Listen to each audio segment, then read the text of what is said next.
What's even better than using your calm voice against an entitled parent? Using your calm reading voice while secretly planning for some petty revenge. When a Karen decides to destroy someone else's property, her roommates decide she needs to learn a lesson. You'll enjoy hearing the disgusting way they teach her to respect their property. This chill staffer doesn't usually get worked up over things. That is until a racist woman does something that crosses the line, and then he knows it's time to stand up for himself, with a little payback. A man is shocked when he wakes up to discover all the peaches from his peach tree have disappeared. But who stole them, and why? You'll only find out by watching this episode of VoiceyHere's Entitled Parents, featuring petty revenge.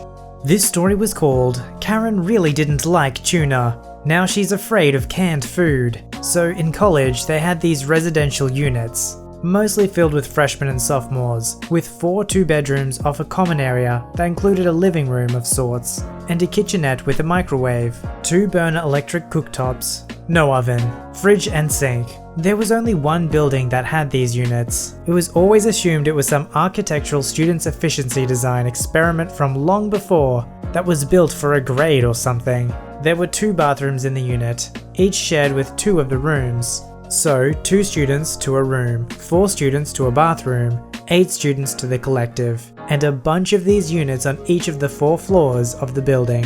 There were, however, much better places to eat on and around campus, so the kitchens were largely ignored, save for the occasional cooked eggs in the morning and nuked quick food including popcorn. So much popcorn. Anonymous Student A liked tuna sandwiches as they were cheap. He would buy these really huge cans, make up a large bowl of tuna mush, cover it well, important, and leave it in the fridge, and have tuna sandwiches for a couple of days off of the one can. Tuna is tasty after all, so nobody could possibly object. But Karen, in her own mind at least, isn't nobody. So she could object, and she was heard more than once, loudly complaining about the stupid tuna taking up space in the generally empty fridge. Nobody knew what her specific objection was. She just didn't like tuna. It didn't really smell, tightly covered in a rather cold box. Nobody used the fridge much beyond the occasional thing of milk and an odd root beer bottle. Seriously, totally not beer. The labels just happened to fall off, and everybody knows that root beer bottles look like beer bottles. Freshmen liked to think they were clever. So one day, anonymous student A opened the fridge to get out the bowl of tuna he had made the day before, and it was missing. He called out, "Hey, where'd my tuna go?" And Karen shouted back, "It was stinking up the place, so I threw it away." Really? It wasn't stinking anything up, and she had never complained about the smell, and that was at least 2 more days worth of sandwiches, so student A was quite ticked. But being a quiet and mild kind of guy, he didn't confront Karen, just sighed and went off to graze on the lawn or something. Now, Karen wasn't above her own canned foods. In one of the cupboards was a motley collection of fruit cocktails, peaches, and other quick and easy foods that could be eaten out of a can. She'd grab one, opened it up, then scurry off to her room to do whatever it was she did in there. And this is the foundation of the revenge. There exists on this planet for some reason a food called surströmming, a Swedish food. It is fermented herring that comes in a can. In Sweden there is actually a law prohibiting you from opening a can of this stuff on an airplane. I have been told that a lot of people will put the can underwater before opening it. It is the nastiest, foulest smelling on the planet. Liquid butt smells like newborn baby and lavender by comparison. As fate would have it, student A procured a can from somewhere. It was determined that it was not hard to steam the label off one of Karen's cans and glue it onto this one. And that's what he did. Have you ever heard a 19-ish-year-old utter an absolute horrific scream, gag, retch in the late afternoon? I doubt anybody told her the trick of opening the can underwater, but then again, she was thinking it was peaches or pears or some other whatever it was. Whatever she was expecting, it certainly wasn't that. A string of predictable, but generally incomprehensible, disgusto-babble, along with the lines of, "WTF, what is that stench? What is going on?" Brilliant, hilarious, epic. Except student A didn't realize that the stench would permeate all of the bedrooms, and the outside hallway, and a couple of the surrounding units, and could be smelled outside thanks to the windows that were thrown open faster than you could recite the relevant line in the Night Before Christmas poem. As I said, freshmen like to think they are clever. He took some hate for this from the neighbors, but as for Karen, student A told her what was in the can. Then he told her why he had done it. Then he showed her that he still had a couple more of the cans in his arsenal of stench. No threats were uttered, but threats were definitely implied. Her face went pale and she said not another word. At the end of the semester, Karen transferred to another unit somewhere and was never seen again. But before that happened, student A would occasionally steam off a label from a can of peaches and either leave it in Karen's cupboard, lying loose on a shelf, and in one occasion, did an intentionally poor job of gluing it onto a can of stinkfish, so it was clearly obvious what it was, even though it had a fruit cocktail label partially peeling off. At the end of the semester, they always had a donation box where students could drop unused cans and boxes of unexpired food that was to be donated to a food pantry or something, so it wasn't just going into the trash. It was noted that Karen had dropped in a dozen or two cans that she had bought, but never opened for some reason. Imagine the trauma your brain would go through every time you saw a new can of food, and you're like, okay, theoretically no one should have touched this, but what if I'm about to experience the worst smell in the world and I can't escape it? No wonder she gave away those extra cans of food. It's just not worth the risk, right? Now this is technically petty revenge, because it was a pretty minor thing that they did, but the lifelong effect that it probably had on this Karen means that the magnitude was almost that of pro-revenge. This story was called The $250,000 Pen. One of my best friends, Alex, was a staffer in a state legislative office. His boss was the head of a key Senate budget committee, so there were always people coming to solicit her support for a particular project or grant or whatever. Someone representing an arts program that was looking for a $250K grant is waiting. I'll call her Lobby Ann. She comes up to the reception desk and asks for a pen. The senator keeps giveaway pens with her name on them in stock, reasonably nice ones. So Alex reaches over to the can where the pens are. Lobby Ann says something along the lines of, "Well then the senator will know that I showed up without a pen." So what? She looks across the desk. Alex has some work spread out with his own favorite pen, an expensive one with lapis inlay, and engraved with his name and term of office of a campus organization. Lobby Ann reaches over, snatches it up and drops it in her purse. Alex, who is a very polite person, is completely gobsmacked, and then tells Lobby Ann that's his personal pen and not up for grabs. Lobby Ann gives him a contemptuous look and refuses, very rudely. One of the sad, funny things about this story is that she uses a slur that Alex was not sure was a reference to his heritage or his perceived sexuality. Oddly enough, given the nature of the stolen object, either slur ended with ink. Alex, confused and deeply upset, sits back down while Lobby Ann flounces back to the waiting area. In a few minutes, the senator comes out to get Lobby Ann. As they're walking past Alex's desk, he stands up and says in a very clear voice, "I'm going to need my pen back."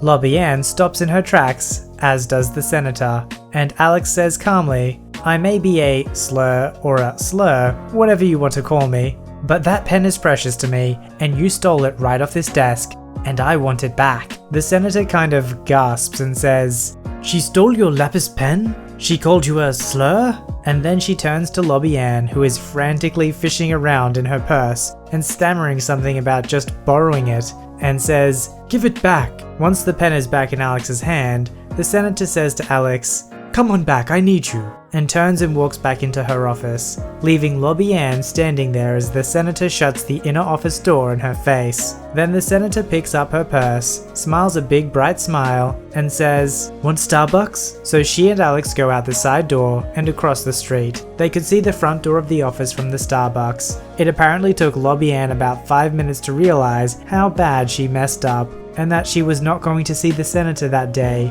or any day. And the project she was going to ask for money toward was probably doomed as well. She'd lined up strong support in the House, so it might have made it through, though it was not the kind of project the senator favored. When she came slinking out, she almost certainly saw Alex and the senator sitting there drinking their drinks. Alex always ends this story with, "That was the best coffee I've ever had." Justice coffee is always the best tasting coffee. Now that pen needs to be framed. The $250,000 pen. It's probably the most expensive pen in the world, except for maybe that anti-gravity pen NASA developed. You just know that Lobby Ann was entitled and thought she was such an important person, meeting with the senator, gonna do this big deal, and yet she didn't even have the humility to admit that she didn't bring a pen and that she needed a pen from somebody else. It is natural to be prideful, no one wants to admit a mistake, but here she ended up looking a lot more foolish than if she just admitted that she wasn't prepared and didn't bring a pen. This story was called Charge Your Own Family for a Drink? Get Your Stolen Fruit Fed to You. This happened like 30 years ago. When I was a kid, I had a notoriously cheap uncle. They called him Joe Green because he hoarded money so much. Well, Uncle Joe had a summer house in the Jersey Shore, right on the Bay of Wildwood, along with his home in Philly. His shore house was right next to the fishing charter boats, and to make extra money, he would stock up on things like bait, canned soda, lunch meat, etc., and sell it to the guys going out fishing for the day. Nice way to make some tax-free money sitting on your back deck in the morning. One day my family is down there visiting. I was only like 10 years old and thirsty. I asked Uncle Joe for a soda. Like I said, he had tons of cases stacked up. He told me, "Sure, leave 50 cents on the table." I started laughing and asked if he was joking. He wasn't. I had to pay my uncle to have a soda at his house. Okay, whatever. He just gave us another story to share about what a freaking cheapskate he was. I thought nothing of it after paying him, but my dad felt differently. A few months later, me and my father went on one of these party fishing boats by Uncle Joe's house. After we got back, my dad pulled up to my uncle's house. I told him it was pointless. His car wasn't there. He obviously was in Philly that day. My dad just looked at me and said, "I know." Now, my uncle had a peach tree growing in his front yard. He would brag all spring about how they were coming along and how they were almost ripe. Well, it looked like they were finally ripe. My dad gets me out of the car, grabs a bushel from the trunk, and we start picking all of the peaches off the tree. We literally didn't leave one left. He told me we were doing it because he charged me 50 cents for the soda. I laughed the whole ride home. The next day, my dad split up the peaches. He left a big bowl for us, gave a bowl to my grandmother, some to my aunt, etc. So a few days later, I'm at my grandmother's and she's cutting up the peaches. She would put them in a bowl with sugar on them. It was divine. When my uncle walks in, he looks so depressed and he starts telling my grandparents how somebody stole all of his peaches off his tree. I'm sitting there trying not to burst out laughing as he's saying how he was so looking forward to eating them this year.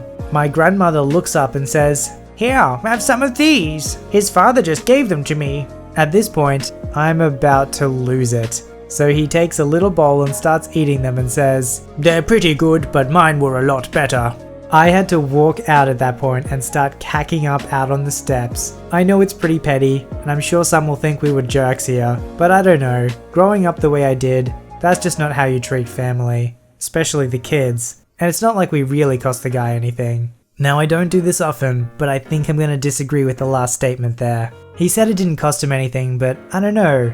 If I was looking forward to my peach tree all year, and then somebody stole a bunch of them, well, now if I want peaches, I'm going to have to buy them from the store, so kinda does cost him something. Was he a cheapskate and a jerk? Yeah, sure. But in this case, I'm not sure if the punishment fit the crime. But let me know what you think. Am I wrong and he got the right amount of justice? Or was it a bit imbalanced? Let me know in the comments below. This story was called EM Freaks Out on Me for Eating Non-Vegetarian Food and Drinks at a Barbecue Place. Background. This is a story about my 18th birthday celebrations. This takes place in India. To make my birthday special, we decided to dine at Barbecue Nation, a really great place. So this is how the place works. There are barbecue grills in the middle of each table and a little flag. When you raise the flag, the staff starts bringing you barbecue on those sticks. Don't know what they're called.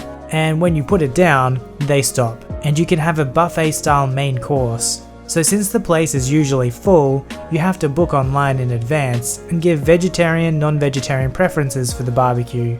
You could also book the place for special occasions. So in the ancient Vedic systems, there were occupational groups, like the occupations required for an economy to function. These were non-hereditary, and with these systems, every ancient Indian settlement was an economy of its own.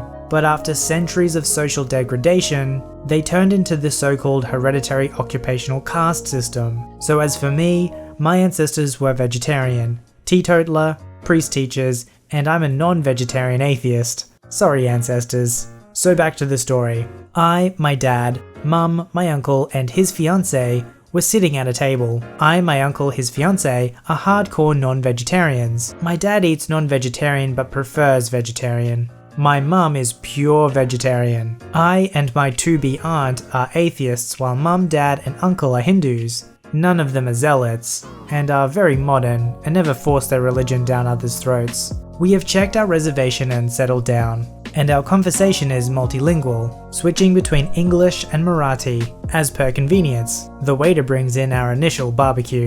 Time to meet the cast. Me, dad, mum, uncle, uncle's fiancée, entitled mum, nice husband, nice kid, waiter, manager. The entitled parent, nice kid, and nice husband were on a table beside us, and were fussing over one thing or another since we came. So as I took the first barbecue, chicken I assume, she came over to us and tapped my dad on the shoulder. "Excuse me." "Yes?" "What is that, may I ask?" Points towards the mutton barbecue. Barbecue? "Can you please not eat non-vegetarian food sitting beside us?" Now I'm trying to ignore the lady and get some food inside me. I'm starving, when she lunges ahead and knocks it out of my hand. What the? "You ungrateful child! I just stopped you from thinning! You should thank me!" I try to say something but she ignores me and speaks to my dad. "You shouldn't pass your thinning habits to your child." Untranslatable no-no word. "He should be raised in a godly way." Here we go. "Shut up. Why don't you leave my family alone and get lost? I paid to be here and I'll eat whatever I want." EM turns to my mum. "As a woman, you shouldn't tolerate your husband sinning.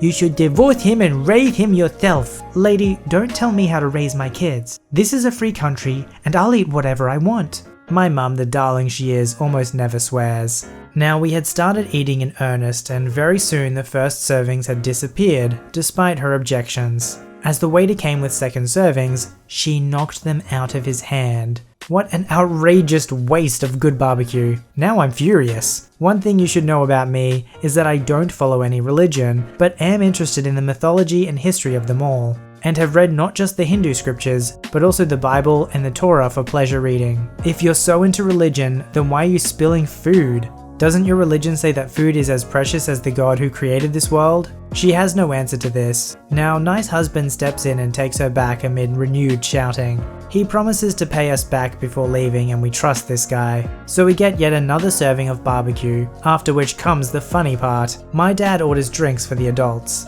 I was not yet allowed. Drinking age is 21, though voting is 18, including uncle's fiancée. The drinks arrive, and then EM looks wide-eyed as fiancée drinks her alcohol. Before either nice husband or nice kid could restrain her, she comes over to our table and sweeps the glass from fiancée's hand. The glass falls and shatters. We were lucky that F didn't get hurt.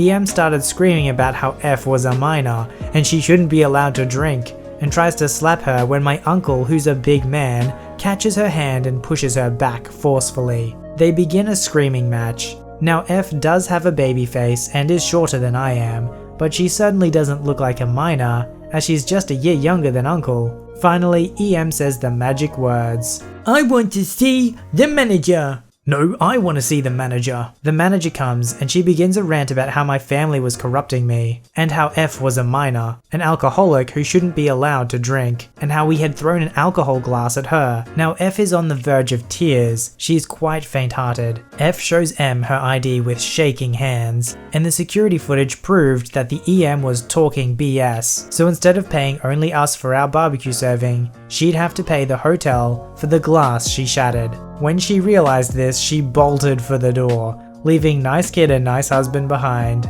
NH paid for all the expenses while NK apologized. Voicey veterans, this is why we gotta be prepared every single day. If you ain't training, an EM like this could pounce on you at any moment. And what are you gonna do? They're knocking wine glasses everywhere, they're slapping food out of your hand, they're strategically going for our food sources. They know that not eating is our one weakness. Anyway, this one EM seems totally crazy. Most entitled parents are a bit off the rails, but mostly they're just really selfish. With this lady, it's like you want to sit as far away as you possibly can. Alright, keep training my Voicey veterans. Remember to speak calmly, defend your property, and live well. If you'd like your story to be narrated by me, don't forget to visit the subreddit r/VoiceyHere, link below. Don't forget to like this video and subscribe if you'd like to see more. Alright, I'll see you in the next one.